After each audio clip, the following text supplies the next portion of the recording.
Hey guys, welcome back to another video on the Inside Spurs channel. I hope your afternoon's going all right. I hope I've got some good transfer stories for you as well. But yeah, regardless, I hope you're enjoying your Tuesday afternoon. Hope you're looking after yourselves. Whatever it is that you're up to, just make sure you're enjoying it, for me at least, all right? If you're new, please subscribe to the channel. Would really appreciate that. And by the way, guys, as well, in the description, you'll see like my links to like Instagrams and Twitters and things like that. Give us a follow if you're about, all right? I do try and be a little bit more active on the Twitter front. But we're talking anyway in this video around some more updates on Pierre-Emile Højbjerg situation from a very well-known Juventus source. You can kind of see where that's going to be going. As well as an update from Ekrem Canor around Samuel Iling-Junior from Juventus as well. So we'll jump straight in on the Højbjerg front, okay? I'm gonna hit you that because that's a thumbnail, all right? So from Fab de la Valle, what a name again. I love these sort of names. It says that Juventus have held exploratory talks with Tottenham Hotspur for Pierre-Emile Højbjerg. Spurs have doubts about letting the player leave, with Yves Bissouma and Pape Matar to depart for AFCON in the winter. It would take an offer of roughly 30 million euros for the club to just consider letting him depart. I think that's not shocking. I don't think you'll sit on that side of this video and think, whoa, I'm shocked by that. I'm not sitting here thinking that's quite a shocking report. The fact that obviously she is very much a very well in the know Juventus source and a Juventus reporter, the fact that she has said that means, you know, we all know we've had Juventus directors at the Chelsea game last week. Yeah, last Monday.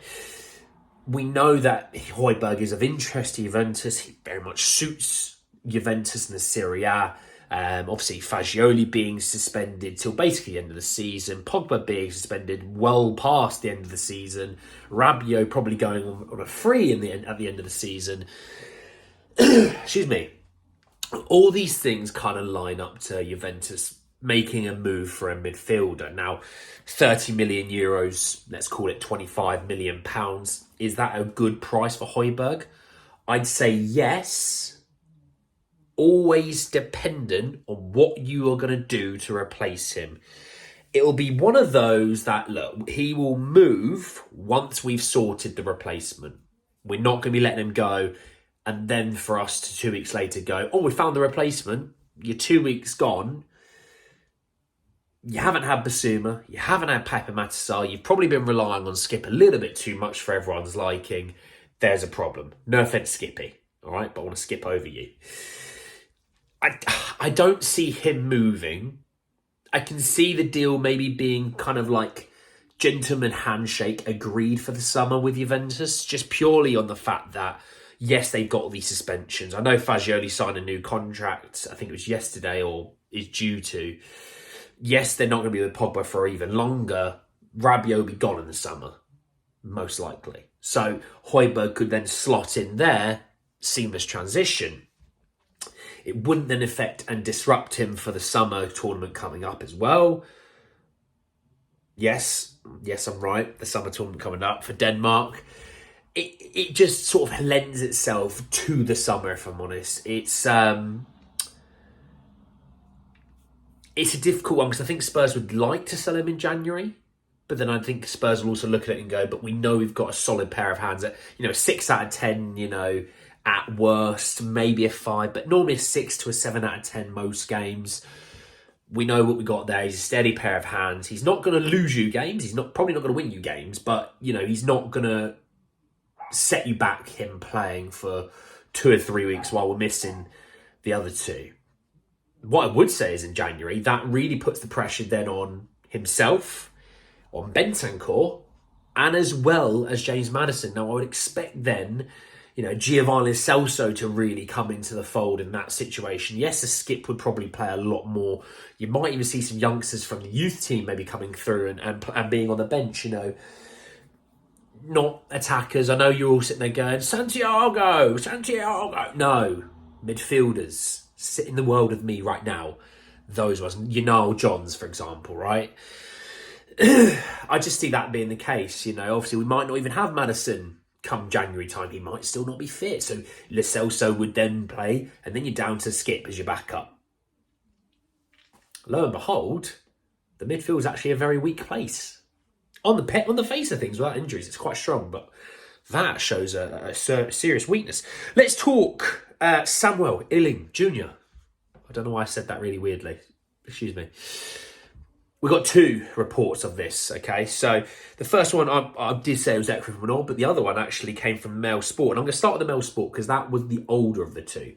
And they did report it earlier today that said that Tottenham are, quote, eyeing Juventus and England under-21 starlet Samuel Iling-Junior as Ange Postecoglou seeks to strengthen in January. Now, I looked at that and thought, well, look, we've not got buckets a load of money to spend. We're not going to make a big transfer unless something really pops up that tickles our fancy. But then Ekram Canor added in actually a layer to this, and he said that Tottenham and two Premier League clubs are planning to make an offer to sign Juventus England player Samuel Iling-Junior on loan in January. Now, I then sat there and thought, okay, that's got Spurs written all over it. You take him on loan for 6 months and maybe you have an option to buy. And if you don't rate him by the end of the 6 months, you don't sign him. If you do rate him, then you sign him. It's a low risk, massive reward for Spurs when you think of a young player. And England under 21, all those things always tick boxes for English club owners. They love the marketability of an English player. Trust me, Man United are in the barrel because of Marcus Rashford's power in that club. Spurs had it with Harry Kane. You are, when they are they're so marketability wise, being so crucial to your club, you kind of bent over the barrel by them a little bit.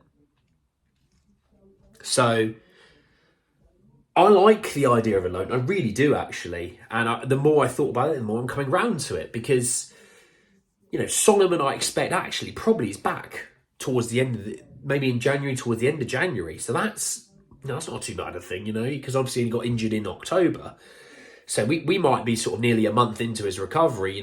They said it'll be sort of 2 to 3 months. You'll be looking at actually towards the back end of next month into January that you're going to be getting Man or Solomon back, hopefully. You've got Richarlison, who's not a long-term injury. So I think in January he'll be back, depending on what you're going to do there, moving him on-wise. Then you'll have Brennan Johnson. Then you've got Kulusevski. You've got Sonny. You've got Alejo Valise. Now, on the face things, you've got two per position. We always talk about that glorious 2 quality players per each position. We've already seen this year, you need more than 2, even if you're not in Europe, because Maddison's injured. Okay, we've got Giovanni Celso. Okay, well, but in AFCON, he's still injured. All right, okay. Well, and you lose Basuma and Pape Matar, which has been your starting 3 for the season. Okay, well, we're down those 3. We've got the 3 to step up behind them. What else do we have? Oh, we've got 1 guy. Okay, that's an issue. You look at the attacking position this season at left wing, where you lost Charlison and you've lost Man or Solomon. Okay, we've got Brennan Johnson. And you've got Brian Hill, obviously, right? Okay, cool. Well, that's 3 guys for wingers now left. Unless you're thinking, well, we could put Son out there and then Leo Valise could be the main.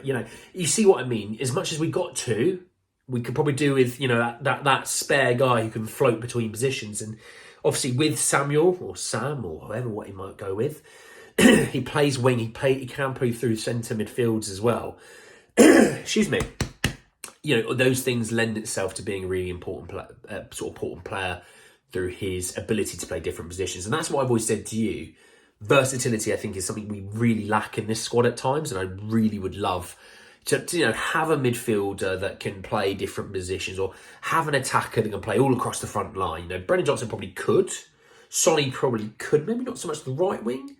But, you're lacking really versatility through the squad. Whereas I think in other clubs, of the top clubs, they have players that can be very versatile. So, very interesting reports really on Samuel Iling-Junior. I actually probably see him and Sebastian Cáceres being the main 2 guys they're going to get, because you spend max 8 million between the 2 of them, maybe 7 or 8 million. That's a cheap January transfer window. That suits Daniel Levy. Doesn't suit the fans. That's neither here nor there, isn't it, sometimes? So yeah, very interesting reports around Højbjerg.